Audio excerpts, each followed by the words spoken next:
કહેવાય છે કે જીવનમાં ભણતર કરતાં તમે કેટલા ભાવથી કામ કરો છો તે વધુ મહત્વનું હોય છે. નમસ્કાર મિત્રો, હું છું જયમીન જોશી. સ્વાગત છે આપનું જયવાદમાં. આજની વાર્તા એક મંદિરની અંદર કામ કરતા કર્મચારી અને કેટલાક ટ્રસ્ટીઓની છે. એક ગામની અંદર એક મંદિર હતું, ખૂબ જ અદ્ભુત સુંદર મંદિર, જ્યાં નિત્ય પૂજાપાઠ થાય. મંદિરની અંદર ટ્રસ્ટીઓ ખૂબ જ મંદિરનું ધ્યાન રાખતા અને કર્મચારીઓને મદદ પણ કરતા. તમામ પ્રકારના કર્મચારીઓ ખૂબ ભાવપૂર્વક કામ કરતા, પરંતુ મંદિરની અંદર એક વ્યક્તિ એવો હતો જે મંદિરમાં વિશેષ કામ કરતો હતો. તે મંદિરમાં ખૂબ ભાવથી ઘંટ વગાડતો હતો. અન્ય કામ તો કરે, પરંતુ જ્યારે પણ ભક્તિભાવની વાત આવે અને આરતીનો સમય થાય એટલે એ ખૂબ ધ્યાનપૂર્વક ભગવાનમાં તલ્લીન થઈ અને અદ્ભુત રીતે ઘંટ વગાડતો. એટલો સરસ ઘંટ વગાડે કે એના ઘંટ સાંભળવા માટે ગામના તમામ લોકો આરતીમાં હાજર થાય અને એક અલગ જ પ્રકારની ઉર્જા ઉત્પન્ન થાય. મંદિરની અંદર ખૂબ મજા આવે. સમય પસાર થયો અને ટ્રસ્ટીઓ બદલાઈ ગયા.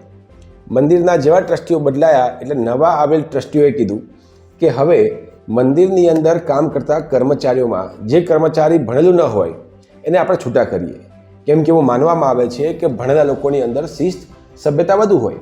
એટલે એમણે કીધું કે જે વ્યક્તિ ભણ્યા નથી, અભણ છે, એ લોકોને એ છૂટા કરો. એની અંદર મંદિરમાં આ ઘંટ વગાડનાર વ્યક્તિ પણ હતો. તે ટ્રસ્ટીઓની પાસે ગયો અને કીધું કે હું ખૂબ ભાવથી ઘંટ વગાડું છું, મને આરતીના સમયે તમે ઘંટ વગાડવા પૂરતું કામ તમે આપી શકો છો, એમાં ભણતરનું શું કામ છે? પરંતુ ટ્રસ્ટીઓએ કીધું કે ના, અમારો નિયમ છે કે તમે જો ભણેલા ન હોય, અભણ હોય, તો તમારે અહીંયા નોકરી કરવાનો કોઈ અધિકાર નથી. અમે તમને છૂટા કરીશું, અમે તમને એકને ન રાખી શકીએ. એટલે પેલા વ્યક્તિ હતો એ નિરાશ થઈ અને ત્યાંથી નીકળી ગયો. પરંતુ હવે મંદિરની અંદર જે ઉર્જા ઉત્પન્ન થતી હતી, જે આરતીમાં મજા આવતી હતી, તે મજા ન આવતી હતી. એટલે ગામના લોકોએ કીધું કે આરતીમાં હવે કોઈ મજા નથી આવતી. પેલા ઘંટવાળા વ્યક્તિને બધા યાદ કરવા લાગ્યા કે એ વ્યક્તિ જે અદ્ભુત રીતે ઘંટ વગાડતો હતો એના કારણે આરતીનો એક અલગ જ ભાવ ઉત્પન્ન થતો હતો. એટલે ગામવાળા એકત્રિત થઈ અને એ વ્યક્તિ પાસે ગયા. એમણે કીધું કે તમે પાછા નોકરી પર આવી જાઓ.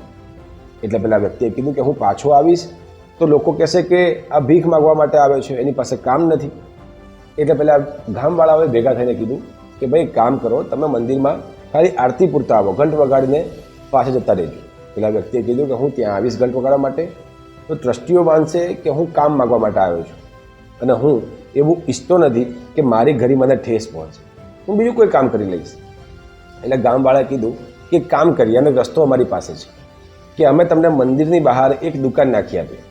એ દુકાનમાં તમારે ધંધો કરવાનો અને જ્યારે મંદિરમાં આરતીનો સમય થાય ત્યારે તમારે આરતીમાં હાજર રહી અને ઘંટ વગાડવાનો. પેલા વ્યક્તિને લાગ્યું કે આ વાતમાં કોક દમ છે, સારી વાત છે, આ કરવું જોઈએ. એટલે પેલા વ્યક્તિએ હા પાડી. ગામવાળાઓએ ભેગા થઈ અને મંદિરની બહાર એક દુકાન ચાલુ કરી આપી. પેલો વ્યક્તિ મંદિરમાં આખો દિવસ ધંધો કરતો અને જ્યારે મંદિરમાં આરતીનો સમય થાય એટલે ત્યાં આવી અને ઘંટ વગાડતો. થોડોક સમય પસાર થયો ત્યાં પેલા વ્યક્તિનો ધંધો ખૂબ ચાલવા લાગ્યો. વ્યક્તિનો સ્વભાવ આમ પણ સારો હતો, એટલે લોકો તેની પાસે આવતા અને ખરીદી ખૂબ કરતા.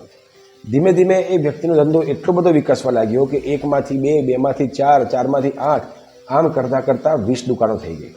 અને પરિણામે 20 દુકાનોમાંથી એટલો બધો ઉદ્યોગ વધી ગયો કે તેને ગામમાં જ પોતાની ફેક્ટરી પણ નાખી દીધી. આમ તેનો ઉદ્યોગ ધમધમવા લાગ્યો. સમય પસાર થયો અને પાછા મંદિરના ટ્રસ્ટીઓ બદલાઈ ગયા. પરંતુ નવા જે ટ્રસ્ટીઓ આવ્યા હતા એમણે દેખ્યું કે મંદિરની અંદર સમારકામ આવી ગયું છે. મંદિર હવે કેટલીક જગ્યાએથી જર્જરિત થઈ ગયું છે. એમણે વિચાર કર્યો કે આપણે મંદિરની સામે આવેલી ફેક્ટરીના માલિક પાસે જઈએ અને એમની પાસે થોડી સહાય માગીએ. એ થોડી આપશે, બીજા ગામ લોકો પાસે માંગીશું અને બીજા કોઈ પાસેથી એકત્ર ભંડોળ કરી અને મંદિરનું સમારકામ કરવું જોઈએ.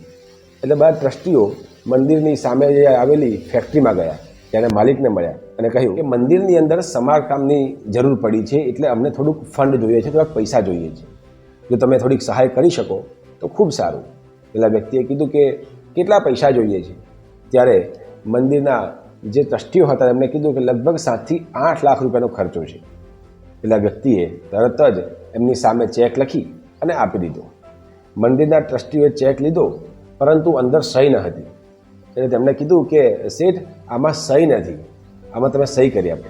પેલા વ્યક્તિએ કીધું કે મને સહી કરતા નથી આવડતી, હું અભણ છું, તમે ચેક મને પાછો આપો, હું તમને અંગૂઠો મારી આપું. એટલે ટ્રસ્ટીઓ બધા તેની સામે ટગર ટગર જોવા લાગ્યા. તેમણે કીધું કે તમને ખોટું ન લાગે તો એક સવાલ પૂછીએ. પેલા વ્યક્તિએ કીધું કે હા પૂછો. એમણે કીધું કે તમારું હૃદય આટલું મોટું વિશાળ છે, તમારી આટલી બધી દુકાનો છે, આટલો મોટો તમારો ઉદ્યોગ છે, તમે એક મોટી ફેક્ટરીના માલિક છો અને તમે અભણ છો. તમે અભણ થઈને જો આટલો બધો ઉદ્યોગ કરી શકતા હોય તો તમે ભણેલા હોત તો તમે શું શું કરતા, તમે આજે કઈ જગ્યાએ પહોંચી ગયા હોત. ત્યારે પેલા વ્યક્તિએ હસતા હસતા કહ્યું કે હું ભણેલો હોત તો આજે મંદિરમાં ઘંટ જ વગાડતો હોત. મિત્રો, વાર્તા ખૂબ નાની છે, પરંતુ કહેવાનું તાત્પર્ય છે કે જીવનની અંદર આપણે કોઈ પણ કામની અંદર જ્યારે હતાશ થઈ જઈએ, નિરાશ થઈ જઈએ અને કામ છૂટી જાય ત્યારે આપણે ઈશ્વરને દોષ આપીએ છીએ.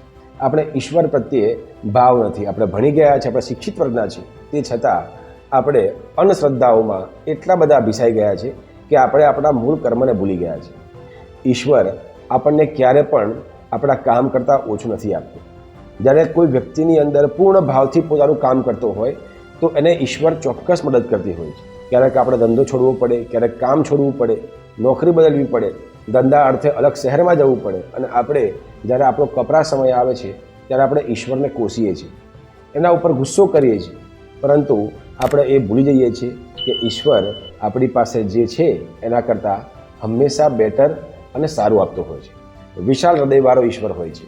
આપણે ઈશ્વર પ્રત્યે શ્રદ્ધા રાખીએ, પોતાનું કર્મ કરીએ અને પોતાના કામ પ્રત્યે પ્રામાણિકતા અને ભાવ રાખીએ. ઈશ્વર ક્યારે પણ કોઈનું ખરાબ કરતો નથી. ઈશ્વર જે કરે છે એ સારા માટે જ કરતો હોય છે.